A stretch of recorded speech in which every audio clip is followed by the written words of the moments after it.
tropa, flood control project na naman. Easy billions yan, hati-hati tayo. Relax, wala namang makukulong. Basta may share ang mga kongresista. Hello, kamusta po kayo? Magandang araw po. Ako po si JDB, ang inyong abang lingkod. Mga kababayan, pag-usapan natin itong tungkol po sa problema sa baha. Kasi, ayon dito sa Pag-asa, papasok po ang La Nina. Ibig sabihin ng La Nina, ito po yung opposite ng El Nino. Ang El Nino, walang ulan, talagang drought, para kang nasa disyerto. Ang La Nina naman po ay kabaliktaran. May mga baha at talagang terrible ang pagbaha na mangyayari dito sa bansa natin dahil po sa 3 taong kapabayaan sa mga korap na mga nagsamantala diyan sa flood control projects ng ating pamahalaan.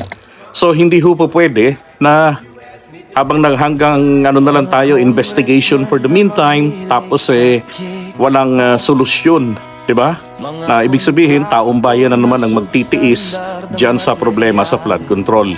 Na 3 taong pinagnakawan, pinabayaan, ang accountability, pinabayaan, isinaalang-alang ang taong bayan, ang mga nasasakupan para sa kanilang bulsa.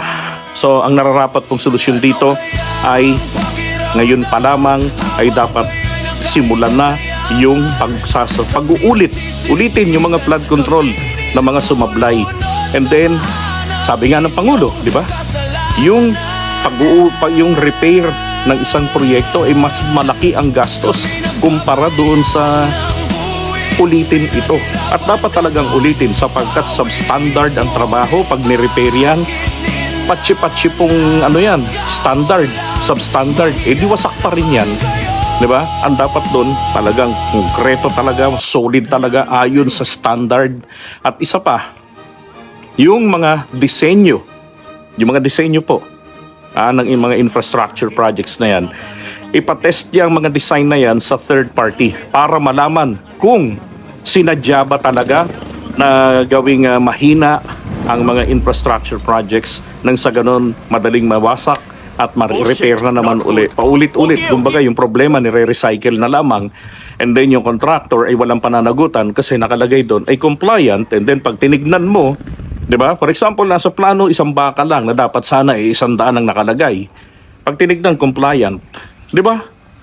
So ganun po ibig sabihin. Ipa-dissect yan, ipa-investigate yan sa third party. Kapag napatunayan yung kalokohan na sinasabi ko, sinadya ang disenyo na maging mahina ang istruktura para nare-recycle ang problema at ang kita ay tuloy unlimited, yung engineer po tanggalan ng lisensya, sampahan ng kaso, diba? Ipakulong, economic sabotage po, pakikipagsabwata niya. Sila yung mga prime suspect dyan sa economic sabotage dahil disenyo yan diba? Disenyo para sa isang napakamahal na proyekto, pero yung plano, yung design, hindi pala para sa napakamahal na proyekto. Bagko sa mapapamura ka talaga. Diba? Sa magiging resulta nito na isang bagyo, butas agad o wasak agad, repair na naman ulit.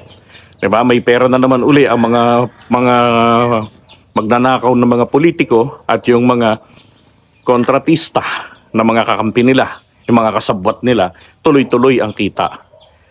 No, yung iba masyadong makakapal ang pagmumukha, ghost projects. Well, at least ang ghost project mas madaling ipagawa sa kanila kasi wala talaga hindi talaga nag-exist. So kailangan nilang magsimula from ground zero. Kaya ngayon pa lamang dapat meron na pong magandang remedyo na isinasagawa ang ating pamahalaan. Diba? Through DPWH, tapos magkaroon tayo ng third party, yung fact-finding commission. Hindi pwede yung mga mambabatas natin sapagkat sila po ay mga sangkot na mga nagsamantala sa pera ng flood control projects. Definitely, ipitin lang nila yung mga kontraktor. Kita nyo sa Senado, ano nang ginagawa ni Marcoleta? Pinipiga ang kontraktor pero never pang tinanong sino yung politiko. Diba? Nakasabwat dyan. Sino yung mga politikong nakinabang dyan? Sino yung mga nagribon-ribon cutting dyan? Diba? Tapos ngayon sabihin, hindi nila alam yan, they were not consulted. Lahat po ng mga yan ay papanagutin administratively because liable po ang mga LGUs. Imposibleng hindi nila alam na nagkaroon, 'di ba, ng mga proyekto sa kanilang lugar dumaan nga ang halalan. Kitang-kita nila yan, dinaanan nila yan. Hindi man lamang sila na sorpresa na mayroong dredging operation, na mayroong riveting, di ba? Merong flood control projects na ginagawa rin sa lugar nila. Kaya po, lahat yan, lahat ng miyembro ng LGU, pati barangay, alam po nila yan. Di ba? Wala po sa katinuan ang hindi po nakakaalam ng existence ng isang flood control project. Ilang mga baliwang hindi nakakaalam yan. Di ba? Kaya again, yun po ang ating i-push sa ating mga nasa pamahalaan. So para po magawa natin yan, kung umabot kayo sa part na to, don't forget to hit the like button, mag-subscribe na rin kayo, and then i-share nyo po itong ating vlog tungkol dito. Okay? Pakalatin natin, pa-viral natin, and I encourage also my fellow vloggers, pro-admin vloggers, na tigilan na muna yung sagad-sagarang pagdidepensa, pagja-justify sa ating pamahalaan. Mismo nga ang Pangulo, sinukuan na ang DPWH. Diba? Kaya hindi po tama na ipagtanggol pa ang DPWH. At yung ibang mga politiko dyan sa Senado, sa House of Representatives, ang mga LGUs na harap-harapan po talaga namang ginahasa, sabi nga, ang pondo ng bayan. Sabi ng hipokritong Senator Joel Villanueva. Diba? Kayo, sa palagay nyo ba,